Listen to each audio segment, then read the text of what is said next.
My dad said I was lucky to have this job when I asked for a raise. After 3 years running his company without one, he refused, then hired my loser golden brother for 3 times my salary. So, I quit. But next week, I got lucky with a competitor offering 40% more. He was less lucky when 3 other people followed me out, and now they're facing bankruptcy and begging me to come back. All right, Reddit, strap in, because this story is about family business betrayal, golden child syndrome on steroids, and the most satisfying career move I've ever made. It's also about watching karma work faster than Amazon Prime delivery. So, I'm 29. Been working at my dad's commercial HVAC company since I was 22. Started right out of college with a business degree and an HVAC certification I got on the side because I actually wanted to understand the industry I was getting into.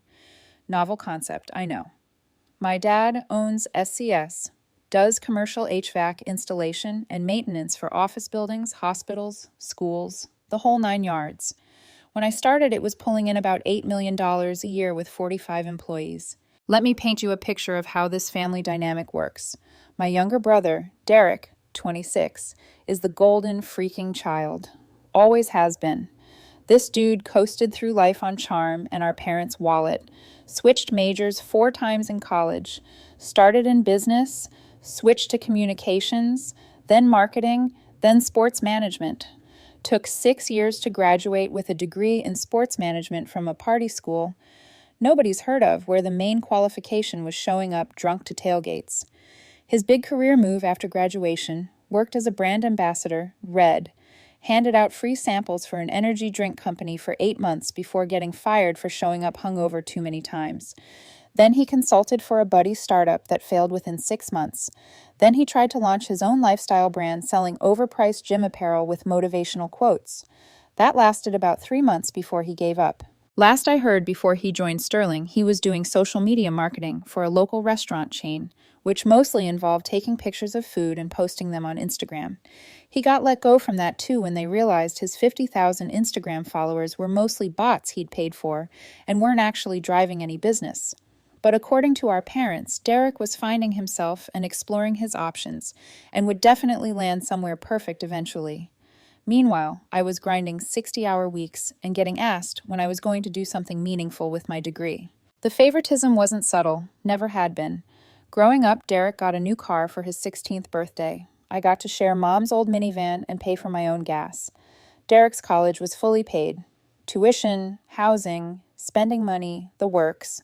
I got partial tuition coverage and had to work part-time, plus take out loans for the rest. Derek's spring break trips to Cancun, funded. My need for a new laptop for classes. Can't you just use the library computers? When Derek graduated finally after 6 years, they threw him this huge party at a nice restaurant. Invited like 40 people. When I graduated on time with honors and a job lined up, we went to Olive Garden, just the 4 of us.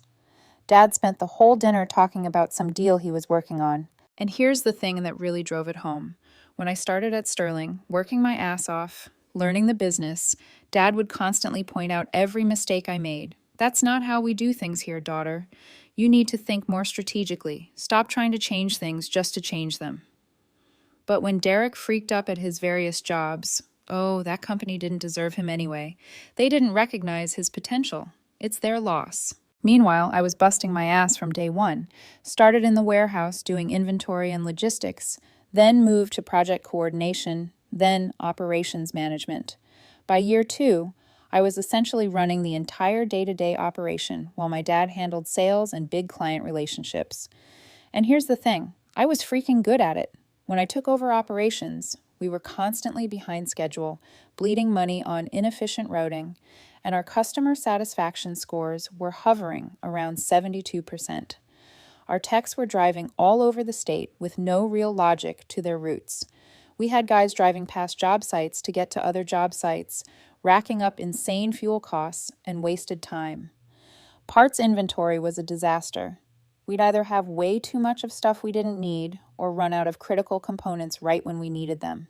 Within 6 months, I restructured our entire dispatch system, implemented new project management software that actually worked, not the garbage system Dad had bought from his golf buddy, and reorganized our field teams by specialty instead of geography.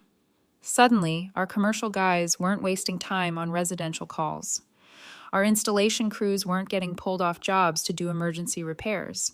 Everything ran smoother. Customer satisfaction shot up to 94%. We cut our overtime costs by 30% while actually improving response times. Turns out when you don't have guys driving 3 hours each way to job sites, they can actually finish work during regular hours. Our safety incident rate dropped to almost zero because I actually gave A about proper training and equipment instead of just buying the cheapest gear possible. I also completely revamped our vendor relationships. Dad had been overpaying for parts for years because he was loyal to suppliers who'd been screwing us on pricing. I brought in competitive bidding, negotiated bulk purchase agreements, and built relationships with manufacturers instead of just going through distributors. Saved us probably $300,000 a year just on materials costs. The preventive maintenance contracts I set up became a huge revenue stream. Instead of just responding to emergencies, we had scheduled service agreements with buildings all over the city. Steady, predictable income. Clients loved it because their systems never broke down. We loved it because we could schedule work efficiently instead of scrambling for emergency calls. I brought in the software systems that let us track everything: job costs, technician productivity, parts usage, customer history. Dad had been running the business off paper schedules and gut feelings. I gave us actual data to make decisions with.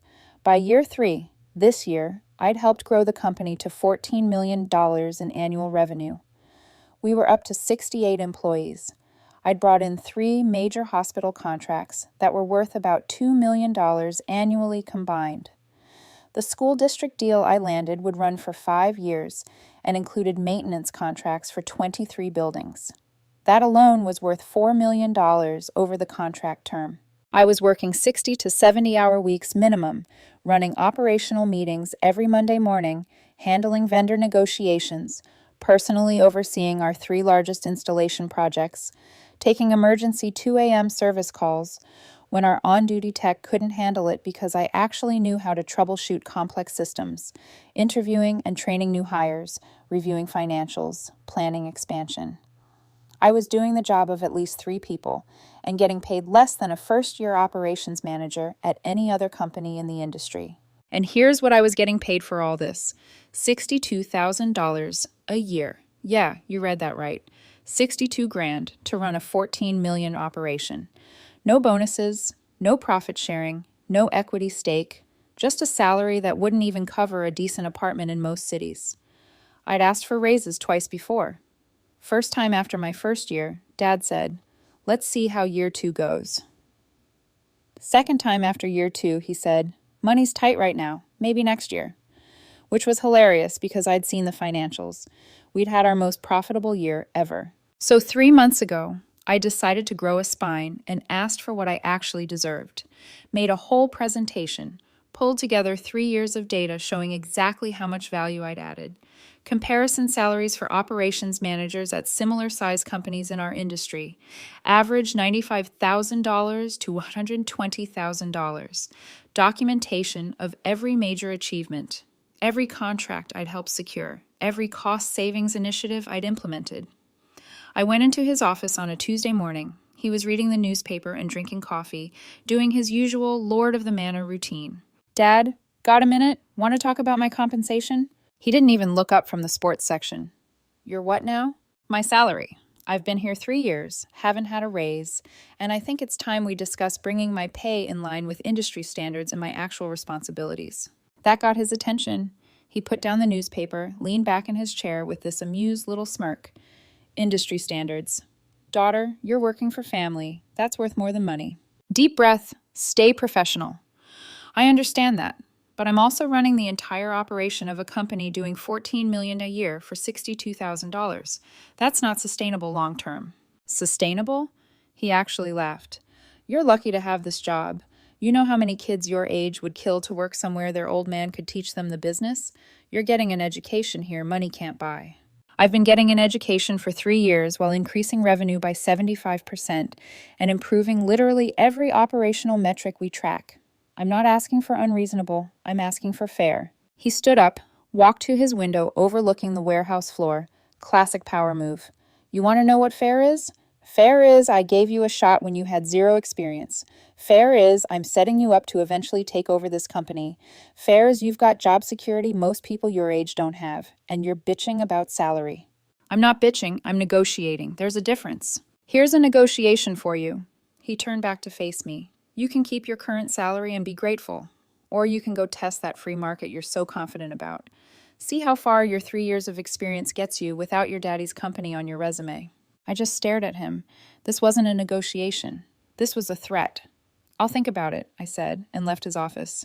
That was on a Tuesday. On Thursday, the bomb dropped. Thursday afternoon, Dad calls an all-hands meeting in the warehouse. Everyone's standing around wondering what's going on. We never do all-hands meetings unless something major is happening. I'm thinking maybe he landed a huge new contract or we're opening a new location. Nope, better. So much better. Folks, got some exciting news. Dad's doing his big speech voice, the one he uses with clients. As you all know, SCS has been growing rapidly. That growth means we need to expand our leadership team. So I'm thrilled to announce that my son Derek will be joining us as our new Director of Business Development. He's got innovative ideas and connections that'll take us to the next level. I felt my stomach drop. Derek, Director of Business Development, the guy who got fired from handing out free Red Bulls. And then came the part that made my blood boil. Derek's going to be focusing on expanding our market presence and bringing in new business. He'll be working closely with me on strategy and client relations. This is an exciting time for the Sterling family and the Sterling Company. After the meeting, I cornered my dad in his office. What the hell was that? What was what? Derek, Director of Business Development. He doesn't know about HVAC or running a business. He doesn't need to know about HVAC. That's what the technical guys are for. He knows people. He's got personality. That's what sales is about. What's his salary? I asked, even though I already knew I wasn't going to like the answer. Dad shifted uncomfortably. That's between me and him. I'm operations manager. I need to know what our overhead looks like. He sighed. He's starting at $175,000 base plus commission structure. I actually laughed. Couldn't help it. $175,000. Are you freaking kidding me? He's making almost 3 times what I make. He's in sales. Sales is different. Plus, he's got experience in brand development. Brand development. He handed out energy drinks at college parties. Watch your tone. Derek's going to bring fresh perspective. And frankly, your attitude right now is exactly why you're not ready for more responsibility. That did it. That freaking did it. You know what? You're right. I'm not ready for more responsibility here. I quit. His face went from annoyed to shocked in about half a second. You what? I quit, effective 2 weeks from today. You want to pay your unqualified son 3 times what you pay the person actually running your company? Go for it, but you're doing it without me. Now hold on. No, I asked for fair compensation.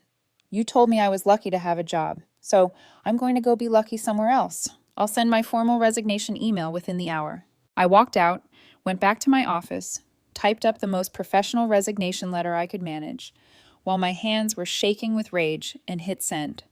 The next few days were weird as hell. Dad tried the whole let's talk about this routine, but I wasn't interested. Mom called crying, saying I was tearing the family apart. Derek, and this was the best part, actually texted me saying, no hard feelings, sis, like he had nothing to do with this. Like him waltzing in, making $175,000 for a made-up position while I was getting peanuts wasn't the entire freaking problem. I didn't respond to any of them, just showed up, did my job, and started updating my resume. For the record, my name is Judith R1, and I was done being the undervalued daughter who kept the lights on. Here's where it gets interesting. 3 of my key people approached me separately during that 2-week period. Ryan, my head field supervisor, Lisa, who handled all our major accounts, and Tom, our lead project manager. All 3 had been with the company for years. All 3 were worth their weight in gold. And all 3 had apparently been as fed up with the family favoritism as I was. Ryan was first, pulled me aside during a site inspection. Heard you're leaving, he said. Yep, time to move on. Where are you going? Don't know yet, putting out feelers. He was quiet for a minute. Then, I've been thinking about leaving too. This Derek thing is... He didn't finish, but he didn't need to. We all knew it. If you land somewhere good, let me know. I might want to come with you. Same conversation happened with Lisa the next day and Tom the day after that. That's when I realized I had more leverage than I thought. I started reaching out to competitors, put my resume on a few industry job boards. Within 48 hours, I had 3 companies wanting to talk. By the end of week 1, I had 2 solid offers, but the best one came from Apex Climate Systems. They're the biggest HVAC operation in the state, doing about $45 million a year. Their COO called me directly after seeing my resume. "We've been watching Sterling's growth the last few years," he said. "Word in the industry is that's mostly your doing." "I've had a hand in it," I said, being modest. "Our current operations manager is retiring in 6 months. We need someone who can step in and hit the ground running. Looking at your track record, you're that person. We'd be willing to offer $95,000 base salary, performance bonuses that could add another $20,000 annually, full benefits including 401k matching, and we can talk about equity options after your first year." I almost dropped my phone. $95,000 base. That was a 53% increase from what my dad was paying me. Add in bonuses, and I'd be making more than my golden child brother with his title. "When do you need an answer?" I asked. "Take a few days. Think about it. But between you and me, we'd really like to have you." I didn't need a few days. I knew my answer, but I played it cool. Told him I'd get back to him by end of week. I spent the next 2 days casually mentioning this offer to Ryan, Lisa, and Tom. Didn't push anything. Just let them know where I was potentially landing. All 3 of them asked if Apex was hiring. By the time my 2 weeks at Sterling were up, I'd accepted Apex's offer and put in a good word for Ryan, Lisa, and Tom. All 3 had interviews scheduled. My last day at Sterling was tense. Dad tried one final time to get me to stay. "You're making a mistake, Mike," he said. "This company was going to be yours someday." "No, it wasn't," I replied. "It was going to be Derek's. You made that pretty clear when you hired him for 3 times my salary to do a job he's not qualified for. He's family. I'm trying to give both my children opportunities. You gave him an opportunity. You gave me a lesson in knowing my worth. Thanks for that. Genuinely." I walked out, didn't look back, started at Apex 2 weeks later. The job was everything they promised. Better facilities, better equipment, better systems, and I actually had a budget to work with instead of having to beg for every goddamn thing. Within my first month, I'd identified 3 major efficiency improvements we could implement. My boss actually listened to my ideas and gave me the resources to execute them. Best part, Ryan, Lisa, and Tom all got hired within 6 weeks of me starting. Ryan became a senior field operations manager. Lisa took over 2 of their largest accounts. Tom got promoted to regional project director. All 3 were making more money than they'd made at Sterling with better benefits. Meanwhile, back at SCS, it was apparently falling apart. I didn't hear about it directly at first, but word travels in this industry. People talk. Technicians know technicians. Project managers grab beers together. Sales reps gossip worse than high school kids. And apparently, Sterling was becoming a show of legendary proportions. Derek, shockingly, turned out to be completely freaking useless at his made-up position. Week 1, he spent most of his time getting new business cards printed and setting up his office. Week 2, he wanted to rebrand the company and hired some designer friend to mock up a new logo that looked like it was made in MS Paint. Dad actually approved the $15,000 invoice for this garbage before someone with sense shut it down. Week 3, Derek decided we needed a company Instagram account to connect with younger clients. Posted pictures of himself in a suit standing in front of HVAC equipment with captions like "boss vibes" and "building the future one system at a time." Got about 47 followers, 40 of which were his friends or bots. His business development mostly consisted of taking long lunches with potential clients that never turned into actual contracts. He'd come back from these lunches talking about all these promising connections and relationships he was building. But I heard from the warehouse guys that his expense reports were just receipts from steakhouses where he was eating alone or with his college buddies. The few leads he did bring in were either too small to be worth pursuing, or he'd made promises about pricing and timelines that were completely unrealistic. He quoted one school district job at 40% below cost because he didn't understand how to calculate installation expenses. Dad had to personally call them and renegotiate, which made us look incompetent. Another time, Derek promised a hospital we could install a complete new HVAC system in 6 weeks. Our actual timeline for that scope of work was 4 months minimum. When I pointed this out in a meeting back when I was there, Derek said, "We just need to be more aggressive with deadlines." Yeah, because physics and building codes totally care about your aggressive timeline, dumbass. But the absolute worst was when he tried to upsell a longtime client on a system upgrade they didn't need. This was a client we'd been working with for 15 years. They trusted us. Derek straight up lied about their current system failing to try to make a sale. The facility manager called my dad directly to complain. They almost lost a $200,000 annual maintenance contract because Derek thought he was playing used car salesman. He spent most of his time posting on LinkedIn about disrupting the HVAC industry. With thought leadership posts he clearly didn't write himself. 5 ways climate control is revolutionizing modern business. Why your HVAC system is actually your best employee. Cringe that got like 12 likes from other people's moms. Without me handling operations, my dad had to step back in. But he hadn't run day-to-day operations in 3 years. He didn't know the new systems I'd implemented, didn't understand the workflows I'd optimized, didn't know which vendors we were using or why. Kept reverting to old methods that hadn't worked, which is exactly why I'd changed them in the first place. I'd set up this whole digital dispatch system where techs got assignments on tablets with all the job history, parts needed, customer notes. Dad went back to calling guys on the phone and having them write things down on clipboards. Response times immediately doubled. I'd negotiated bulk pricing agreements with our main suppliers. Dad apparently let some of those lapse and went back to ordering at retail prices because we'd always worked with them before. Never mind that I'd gotten us 35% discounts by committing to volume orders. The preventive maintenance scheduling system I'd built, Dad didn't understand how it worked, so they just stopped using it. Went back to reactive service calls only. Lost thousands in predictable monthly revenue. Without Ryan, their field operations went to hell. Response times doubled. They started missing deadlines. Customer complaints shot up because nobody was coordinating the techs properly. Guys were showing up to jobs without the right parts. Jobs were getting scheduled without checking if the crew had the expertise needed. I heard one story about a commercial installation that took 3 weeks longer than quoted because nobody thought to verify that the team they sent actually knew how to install that particular system type.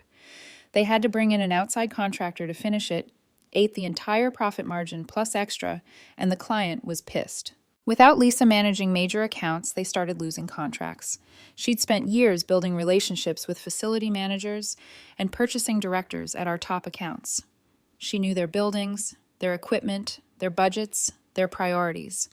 She'd remember that the maintenance supervisor at St. Mary's Hospital liked his coffee black and hated phone calls before 9 a.m., that the school district procurement officer needed everything submitted 30 days before board meetings, that the county facilities director was a huge Broncos fan and you better not schedule work during game days. Whoever they replaced her with didn't have those relationships, didn't have that knowledge. Started treating these long-term clients like they were brand new accounts, sent generic proposals instead of customized solutions. The school district actually called Lisa at Apex to ask what was going on with Sterling. That's how bad it got. Without Tom running project management, their installation jobs started running over budget and behind schedule. Tom had been the guy who could juggle 12 projects simultaneously and somehow keep them all on track. He knew how to sequence work to maximize efficiency, knew which contractors were reliable and which ones needed constant supervision, knew how to spot problems before they became expensive disasters. The new project management team didn't have that experience. Jobs that should have taken 4 weeks were taking 7. Budgets that should have had 25% margins were barely breaking even or running at a loss. I heard through the grapevine that my dad tried to hire replacements, but Sterling's reputation in the industry was taking a serious beating. Good people didn't want to work there when they kept hearing stories about the nepotistic disaster that was Derek's hire and the mass exodus of experienced staff. The word was out. Sterling wasn't a professional operation anymore. It was a family drama playing out with a business license. 3 months after I left, I ran into one of Sterling's warehouse guys at a supply distributor. Nice kid, always worked hard. "How's it going over there?" I asked. He looked around like he was worried someone might hear. "Dude, it's bad. We lost the hospital contracts. 2 of the school district buildings dropped us. Everybody's working crazy overtime trying to keep up, and your dad's losing it. Derek doesn't do anything except walk around acting important. Half the guys are looking for new jobs." "Sorry to hear that," I said. And I meant it for the employees, not for my dad. Don't be sorry, ma'am. Everybody knows they did you dirty. You deserve better. 2 weeks after that conversation, my phone rang. Blocked number. I almost didn't answer, but figured, what the hell? Hello? It's your father. We need to talk about you coming back. I actually pulled the phone away from my ear and looked at it like maybe I'd heard wrong. You want me to come back? Things have been challenging since you left. We need someone with your experience to stabilize things. And what about Derek? Still director of business development, making $175,000. Silence. He's transitioning to a different role. Translation. We realized we freaked up, but don't want to admit it outright. Here's my counteroffer, I said. No, don't be childish about this. I'm not being childish. I'm being professional. You had a chance to treat me fairly. You chose to treat me like garbage while handing my underqualified brother a golden parachute. That showed me exactly where I stand with you. I've moved on. You should too. I'm offering you operations director, $90,000 salary. I'm already making $95,000 base plus bonuses at Apex. Try again. Fine, $100,000 and we'll discuss equity.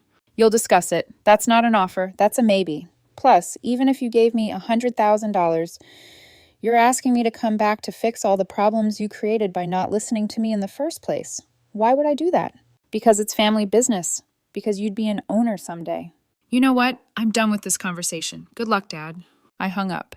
He called back 3 more times that day, left increasingly desperate voicemails. I didn't respond to any of them. Then Mom started calling. Then Derek, of all people, sent this long text about how the family needs you and how we're all struggling and could you please just talk to Dad? Nope, blocked, and blocked. 2 more months passed. I heard through multiple sources that Sterling was circling the drain. They'd lost about 40% of their contracts. Revenue was down to around $7 million, lower than when I'd started working there. They'd had to lay off about 1/3 of their workforce. Word was that Dad had taken out a massive loan to try to keep things afloat, and now they couldn't make the payments. Then I got a call from a business attorney I'd never met. Said he was representing SCS in potential bankruptcy proceedings, and my father had given him permission to reach out to me about possibly consulting to help restructure the company. How bad is it? I asked. Without significant operational improvements and new contract revenue within the next 90 days, they'll have to file Chapter 11. And you think I can fix that? Your name came up repeatedly when we interviewed employees about what changed before and after your departure. I let that sink in. 3 years of my work systematically dismantled in 6 months because my dad was too stubborn and too busy playing favorites to recognize what he had. I'm going to be honest with you, I told the attorney. I have 0 interest in saving that company. None. My father had the chance to value my contributions when I was there. He chose not to. That's on him. I understand, he said carefully, but I'm obligated to ask. Is there any circumstance under which you'd consider helping? I thought about it. Thought about all those employees who didn't deserve to lose their jobs because of my dad's ego. Thought about the clients who'd get screwed if Sterling went under mid-contract. Thought about the satisfaction of making my dad admit he was wrong. Here's the only scenario I'd consider, I said. Full ownership transfer to me. He signs over 100% equity in the company. He exits completely. No advisory role, no board seat, nothing. I bring in a management team I trust, restructure however I see fit, and he has 0 input. Those are my terms. That's a significant ask. That's my only offer, and honestly, he should take it because without me, that company is dead anyway. With me, at least the employees keep their jobs and the clients get served. He walks away with nothing either way. This way, at least something survives that has his name on it. I'll relay that to my client. 2 days later, Dad called me from his attorney's office, on speaker. These terms are outrageous, he started. Then don't accept them. File bankruptcy. Lose everything. But don't waste my time pretending you have leverage here. I built this company. I'm not just handing it over. You didn't build it. You founded it. I built it.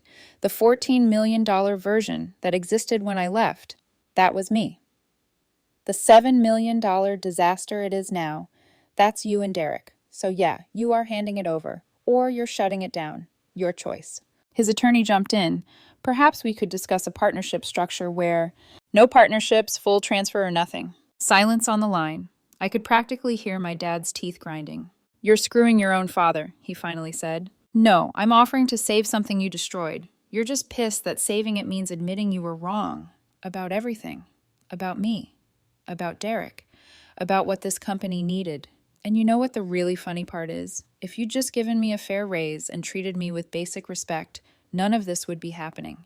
You'd still have your company, I'd still be running it, we'd still be growing. Instead, your ego killed your business. I'm just offering it a transplant. More silence. I need time to think about this. You have 48 hours. After that, my offer expires, and you can figure it out yourself. Clock's ticking, Dad.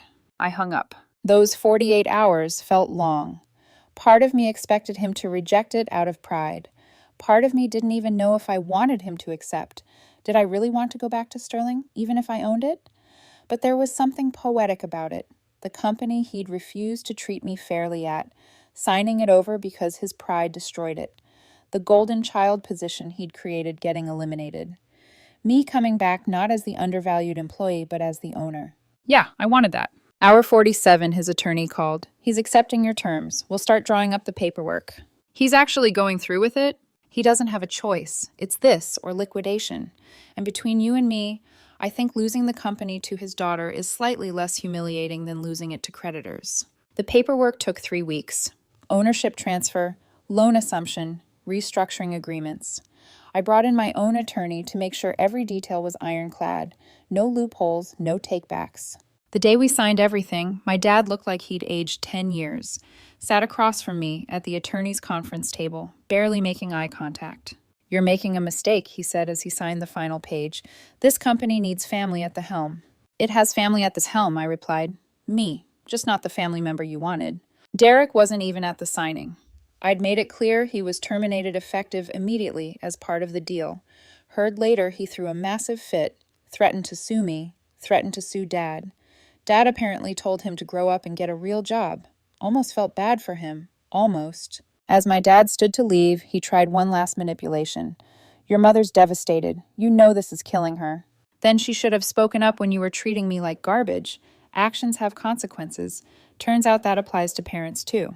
He left without another word. I officially took over SCS on a Monday. Spent the first week doing damage assessment. It was worse than I thought.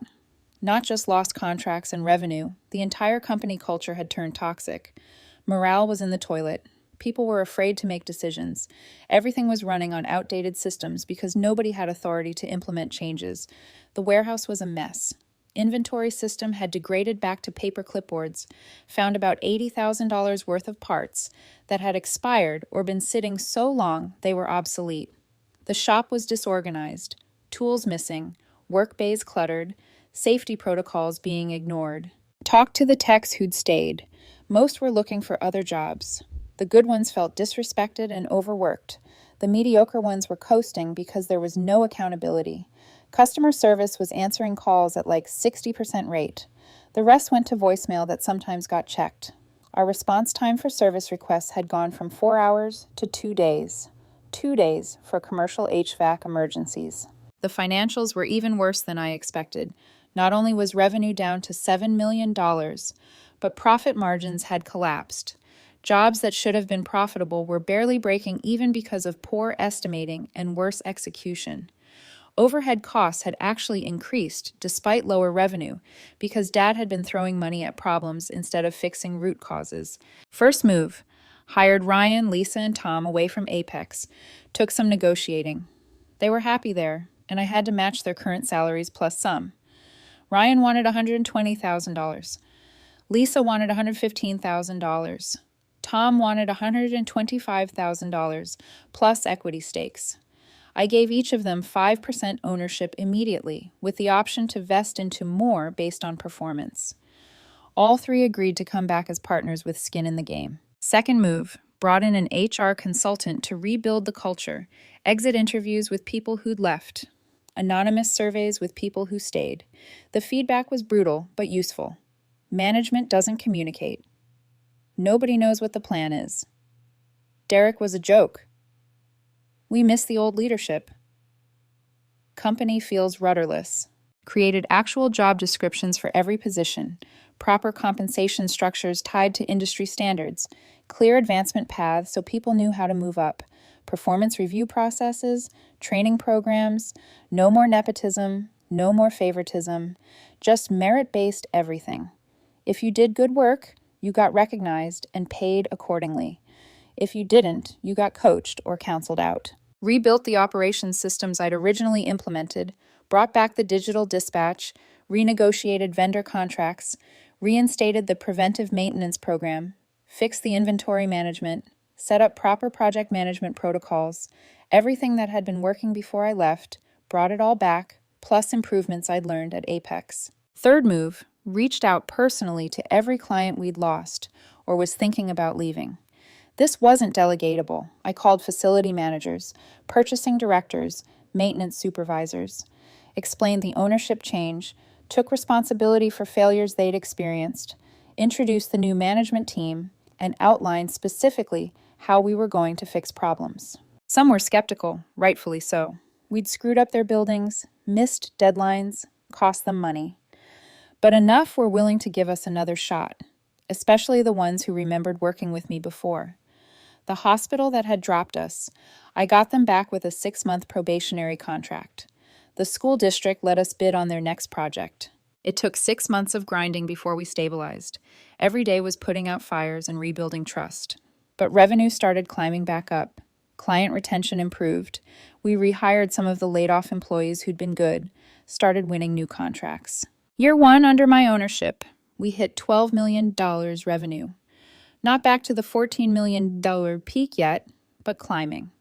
Year 2, we hit $16 million. Year 3, last year, we cracked $20 million. SCS is now worth more than it's ever been.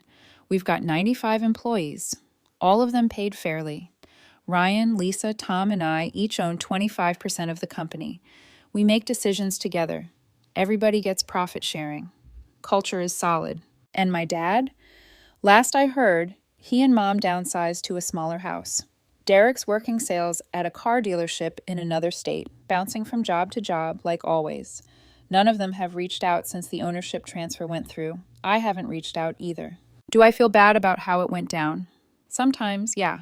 Would have been nice to have a family that actually valued me. Would have been nice if Dad could have just paid me fairly and treated me with respect from the start. But mostly, I feel free.